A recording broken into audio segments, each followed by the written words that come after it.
Então, isso aí que a gente vai falar hoje. Então não tem nenhum conflito para falar aqui.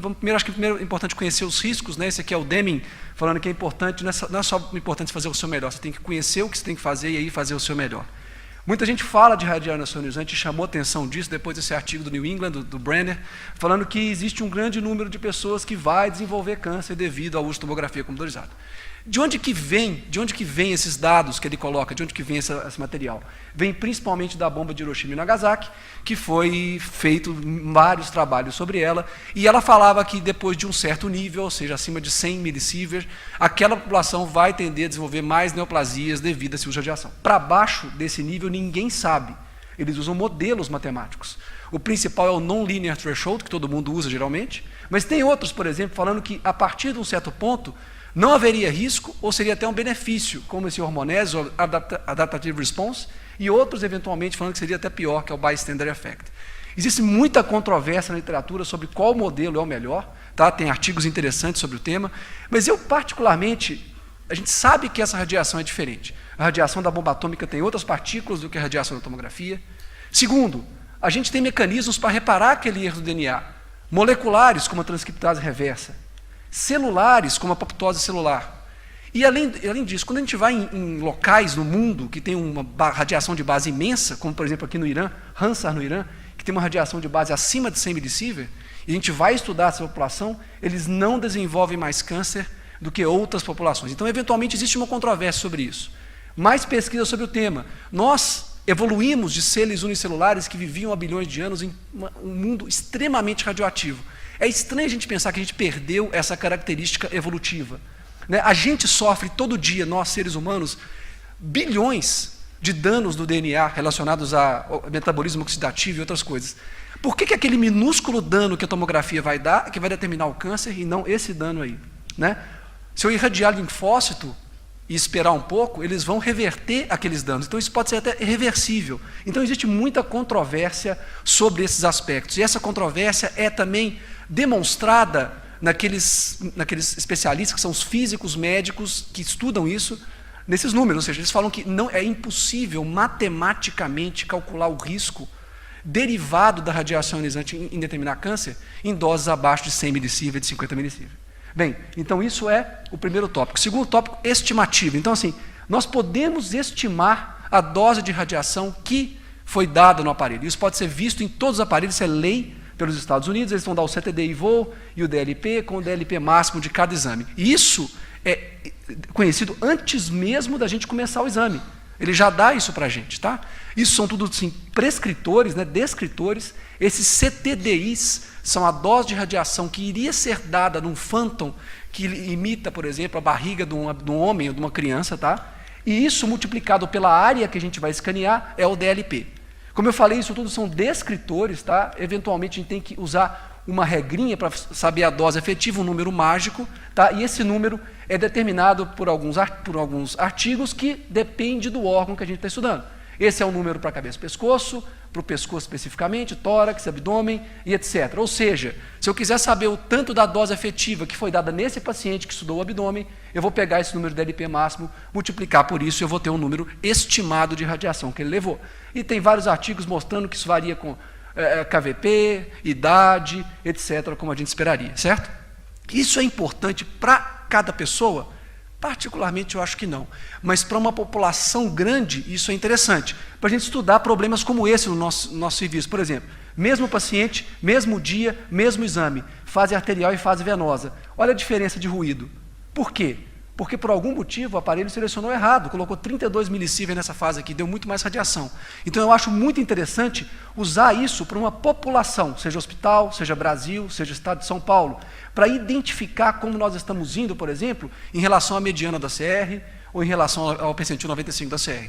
Nós fazemos isso no hospital particular, identificamos esses pacientes e selecionamos algum, por exemplo, para ver qual o erro que a gente fez. Então, isso sim, talvez seja interessante. Por isso, conhecer como calcular essas doses. Otimização é onde o radiologista entra principalmente. Então, a gente tem vários tipos de otimizar a nossa dose. Posicionamento, né, isso aí tem que ser bem posicionado para não dar uma dose errada. Usar o scout topograma, alguns artigos falam para tirar. Eu, particularmente, nos aparelhos de hoje, eu acho que isso é uma besteira, mantenham esse scout, mas escolher onde nós vamos estudar o paciente é importante. Se vamos dar só o sistema coletor, a gente pode excluir essas partes aqui. E excluindo essas partes, por exemplo, a gente tem uma dose que vai ser não utilizada no paciente de quase 3 milisievert. Pitch é interessante. O pitch, a gente pode aumentar ele até um certo ponto, para não perder a qualidade da imagem, mas tem os aparelhos hoje em dia, de dupla fonte, que permite aumentar o pitch acima de 3. Isso é muito interessante para a dose sem perda de diagnóstico, porque a gente pode fazer exames como esse, muito bonitos, usando apenas 3 milisievert, por exemplo, com pouco contraste, ou coração, por exemplo, usando menos de 1 milisievert, também com qualidade da imagem muito boa. Modulação, todo mundo usa, eu acredito, ela pode ser no eixo de corte ou em todo o sistema, dando mais radiação, por exemplo, na pelve. Vale a pena a gente conhecer isso, estudar e ver nosso aparelho, para não deixar que essa modulação, por vezes, prejudique o diagnóstico, mas na maioria das vezes isso aqui é ligado, na maioria dos casos. KV e MAS, existem possibilidades de estudar o KV, por exemplo, em anjo, se você reduzir o KV, você melhora, na verdade, a sua resolução de contraste, e isso poderia reduzir a dose com melhora o diagnóstico, como foi visto aqui. Isso pode, eventualmente, também ser utilizado em aparelhos de múltipla dose, ou mesmo, dupla energia, ou mesmo outros tipos de aparelho, reduzindo o KV para identificar melhor, por exemplo, lesões hipervasculares. Vale a pena lembrar que isso tem um problema de atenuação, as lesões vão ter densidade diferente, pode ter problemas também em pacientes maiores, tá? Alteração de MAS, isso é muito descrito e eu acredito que deva ser incentivado em alguns tipos de pacientes com patologias, como cálculos, por exemplo, reduzindo efetivamente o MAS muito, sem prejuízo na caracterização disso. Isso aí principalmente para o abdômen superior ou para controle evolutivo, tem até meta-análise mostrando que isso é bastante seguro. Técnicas de pós-processamento ou processamento, são várias as técnicas possíveis, tem várias doses, isso está muito disponível em vários aparelhos mais modernos. Tem coisas bem simples, até o filtro de imagem, né, que a gente usa, por exemplo, em aparelho, no Pax ou no Osirix, para colocar um filtro mais mole ou um filtro mais duro para pulmão, por exemplo, até essas técnicas de reconstrução interativa que podem atuar na geração da imagem-fonte até depois dela ser criada. Isso basicamente permite que uma aquisição com uma menor dose e maior ruído seja revertida para uma aquisição com uma imagem com menor ruído, mais fácil de identificar alterações. Tá? Isso aí, tem várias companhias mostrando, inclusive, melhoria de artefatos, tá? E algumas técnicas que estão entrando comercialmente agora, que é essa aqui que eu fico impressionado, 10 mAh, 0,5 milisievert, você vê um ruído imenso, mas aqui depois da técnica você consegue identificar aquela lesãozinha lá. Mas vale a pena uma cautela com isso aí, quando vocês têm um aparelho e querem utilizar essas técnicas, isso aqui é a vida real, isso aqui com a técnica normal a gente vê pequenas lesões, são cistos, mas poderiam ser lesões relevantes, e quando a gente vai usar essas técnicas, você vê que por vezes fica mais difícil de identificar essas lesões, então cautela na hora de utilizar isso aí indiscriminadamente. Tá?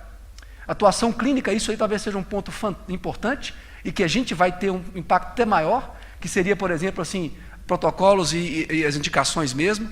Os Estados Unidos mostram isso, principalmente na fase de equilíbrio. Metade dos exames nesse estudo utilizaram fase de equilíbrio que não serviram para o diagnóstico. Então, fase de equilíbrio é um problema. Eu tenho isso diariamente no meu hospital. Uso indiscriminado da fase tardia ou de equilíbrio em exames que não seria necessário. Isso é um problema. Fase pré-contraste, isso são os autores até brasileiros da Escola Paulista, mostraram que ela não é relevante numa grande maioria dos casos. Eu, particularmente, ainda gosto de fase pré-contraste para uma grande parte dos exames. Mas que não é esse caso. O Dr. Fábio Levin apresentou apendicite. Essa menina tinha 18 anos, suspeita de apendicite, o apêndice dela é normal na fase portal. Eu não preciso de mais nada. Mas foi feita uma fase pré-contraste e uma fase tardia, dando 3 vezes a dose necessária, sem diagnóstico. Isso é o contrário disso. Para esse paciente aqui, que é cirrótico, eu preciso de todas essas fases para dar o diagnóstico. Eu não estou preocupado com radiação para ele. Ele precisa disso para ter o diagnóstico, e eu acho interessante que seja colocado. Tem vários artigos mostrando que isso aí é necessário. E esse outro aqui também.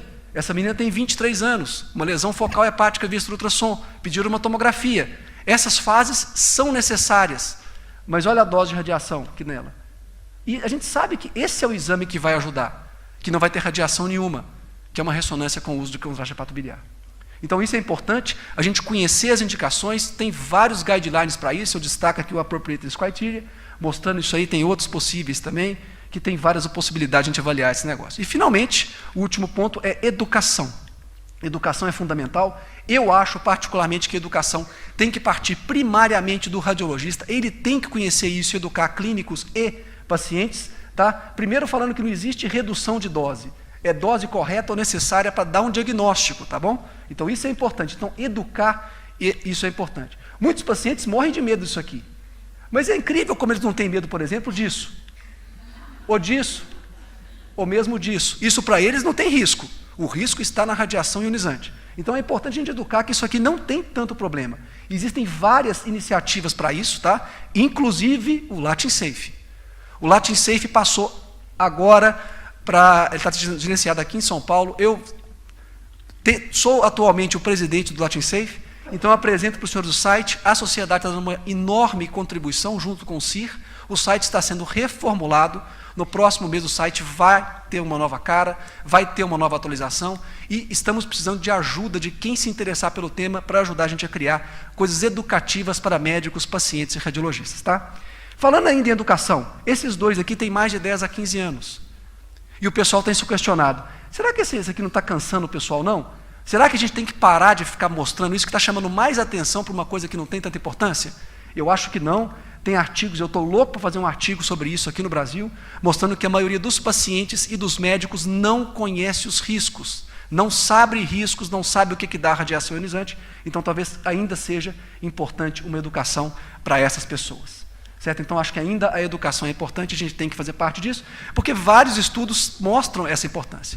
E mais do que isso, ainda em educação, falar em DLP, CTDI voo, talvez não seja tão interessante para médico e paciente, mas isso aqui talvez seja. Olha a chance de você morrer de coração ou de câncer e a chance de você morrer de radiação induzida por uma tomografia de cabeça. Ela é 32 vezes menor do que você andar na rua nos Estados Unidos. Então isso talvez faça um impacto. Era isso que eu tinha para falar. Muito obrigado aos senhores. Muito obrigado. Desculpe pelo tempo que eu usei aqui no computador.